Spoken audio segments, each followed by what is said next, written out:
We are definitely in some fascinating times, and things are only going to get more wild as we head closer to the November 2024 election.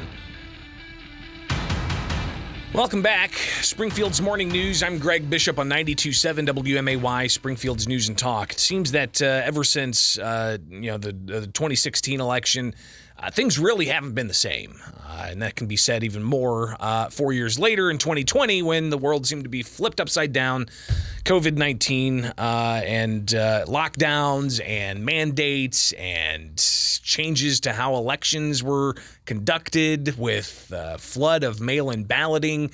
And then now you've got a top contender for the Republicans, the former president, facing 4 criminal charges. Actually, he's facing dozens of criminal charges in 4 separate cases, 2 state-level cases, 2 federal cases. Well, you've also got the current president under investigation by House Republicans for what I guess is being considered the Biden family brand being used to funnel money from foreign actors through Hunter Biden to the Biden family. For what? In exchange for what?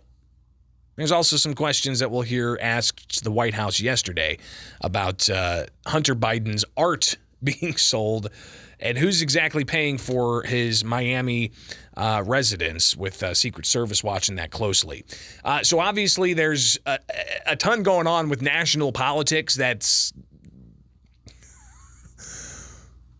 crazy, I guess, is one way to put it. It's difficult to wrap your head around where we're headed and just exactly how you, as a independent thinker, as a sentient being, as a voter, as a taxpayer, how are you pursuing this? How are you best understanding all of this?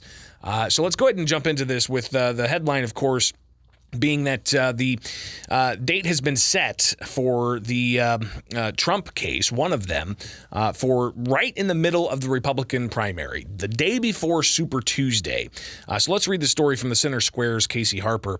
A federal judge in former President Donald Trump's election interference case set the court dates for March 4th.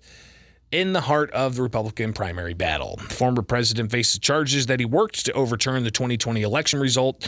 Trump, who was processed in Fulton County, Georgia last week for similar charges, unsuccessfully fought to have the Washington, D.C. trial pushed until 2026 after the presidential election. The U.S. District Judge set the dates, which is the day before Super Tuesday, when more than a dozen key states vote for their pick in the Republican field. Goes on to say that Fulton County's Superior Court judge said Monday that Trump has alleged co-conspirators and that case will be arraigned September 6th, so that's next week. Trump faces 91 charges across 4 indictments: Florida, New York, Georgia, and Washington, D.C. The other charges are related to Trump's alleged payments to adult film actress Stormy Daniels and his handling of classified documents. So, yeah, it's incredible. 91 charges in 4 different cases Trump faces. While there's also a push to remove Trump's name from the 2024 ballot using the 14th Amendment. And this is something that some in the establishment have been pushing for. Maybe all of these indictments are an effort to further that particular goal that they may have, but it obviously shows that there's a lot of just wild things happening when it comes to the Department of Justice under the Biden administration and partisan district attorneys in several jurisdictions going after a partisan opponent, Donald Trump. Of course, last week we had the mugshot that everybody's seen, and people are putting on T-shirts and bumper stickers and posters and album covers and whoever knows what else. But, of course, this is a pretty big deal. But interesting also is Mark Meadows, the former chief of staff for Donald Trump. He told a court yesterday that his actions are shielded by federal law. So Meadows actually testified before a judge in Atlanta that he should be protected in his job because of a federal law, and even the argument being made that the case needs to be transferred from state court to federal court, with Meadows' attorney saying that What he did was under the color of his official duties as chief of staff for the president of the United States. But Meadows is charged with 17 other co-defendants in that case, including Trump, where it's part of like a Georgia RICO case, which is fascinating. And among those includes Rudy Giuliani and Jenna Ellis and a whole host of others.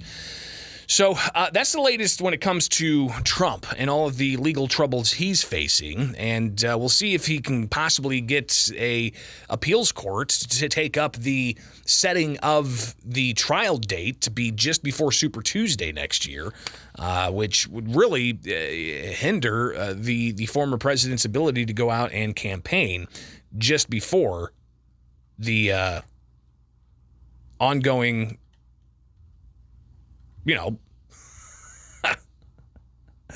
the ongoing presidential primary. Gosh, it's just a mess. All right, stay tuned. Coming back, we'll have to talk about the latest chasing President Biden. And a Fox News reporter at a White House press briefing asking a series of questions about the Biden family brand, what it is, and really getting absolutely no answers from the White House. So that's next here with Springfield's Morning News on WMAY. While former President Donald Trump faces 4 different cases alleging everything from allegations he made improper campaign payments to a porn actress to the handling of classified documents, even though he was president of the United States, to alleged election interference and trying to pressure officials in one state to find votes. So obviously a lot that the former president's facing. But what about the current president, Joe Biden? He's been in public office to some effect, for like 50 years?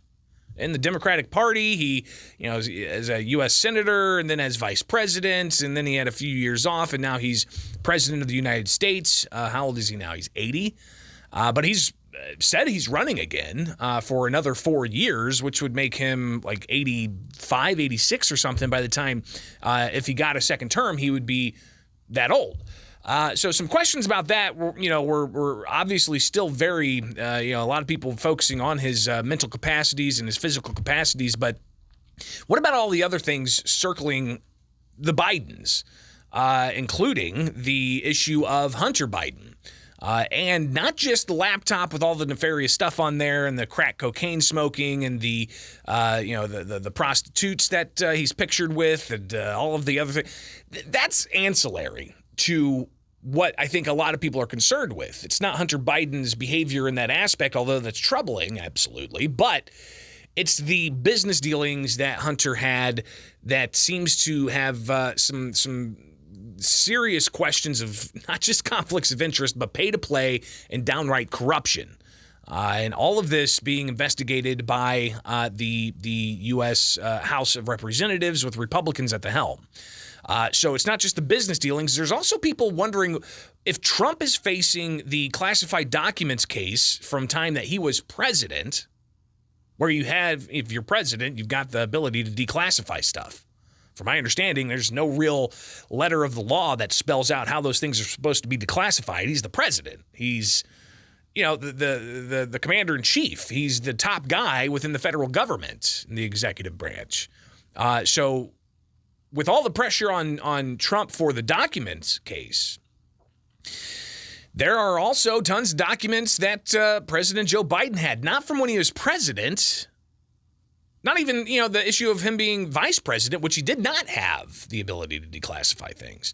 But even as a U.S. senator, he's been known to have documents that were classified and not allowed to have. And even Democrats saying, that's a problem.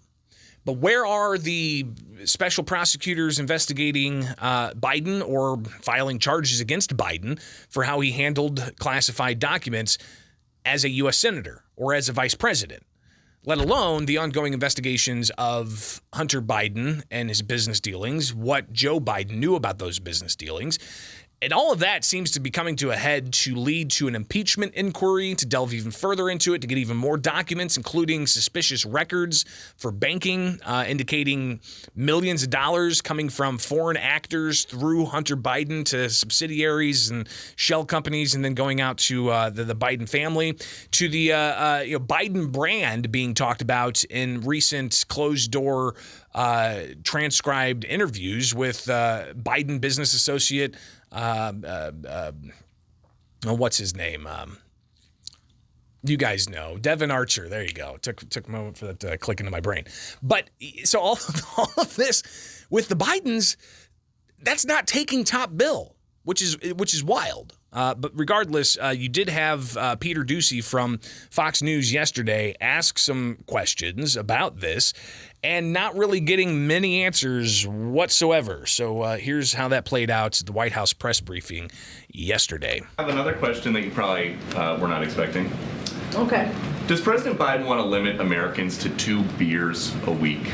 All right. Where is this coming from? Maybe I didn't miss you so much. Where is this coming from? All right. Well, Dr. George Koob, who is the director of the National Institute of Alcohol Abuse and Alcoholism, says the U.S. may soon follow Canada and recommend just 2 beers a week. How do you guys think that's going to go? Let me tell you what I'm not going to get involved in that question right there. I have no idea. I've not seen the data. I cannot speak to this. So I will leave it to the experts. Non-answer. Weigh in. Get ready for another non-answer. I will leave it to the experts. I'm just not going to comment. So one non-answer to another. The Secret Service is paying $16,000 a month now to stage near Hunter Biden in Malibu. Who's paying for that? That's a question for the Secret Service. Okay. Hunter Biden is reportedly selling art to pay for his $15,800 a month rent in Malibu. How can you guarantee that people are not going to be buying this art to gain favor with the president? That is a question for Hunter Biden and his representatives. It's a question I hear at the White House. We know that one of the art buyers got a job from the Biden administration. Can you guarantee that there's no quid pro quo? I hear your question. I'm not going to get involved in this. That is a question for Hunter Biden's representatives. So, but we know that from a Hunter Biden associate now that he sold the appearance of access to then Vice President Biden. Are you confident that he has stopped doing that? That is a question for Hunter Biden. And if somebody is selling the appearance of access to the White House, that is a question for the White House. No, that is your I don't know how you're perceiving that. Sworn testimony by Devin Archer. He said, I am just not, Peter. I'm just not going to get into this. I'm just not. Why? So why? This testimony, since the last time that I was in here, Devin Archer talks about how he and Hunter Biden tried to profit off the Biden brand. What is the Biden brand? I'm not going to get into it from here. What are you talking about? You're not going to get into it from there.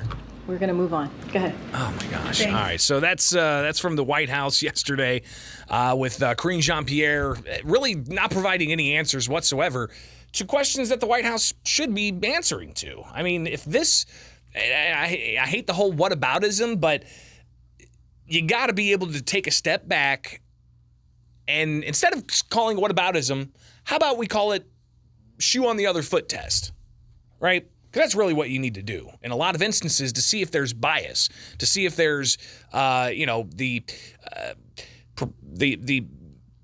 appearance of conflict, or the appearance of a two-tiered system, or the appearance of unjust things happening.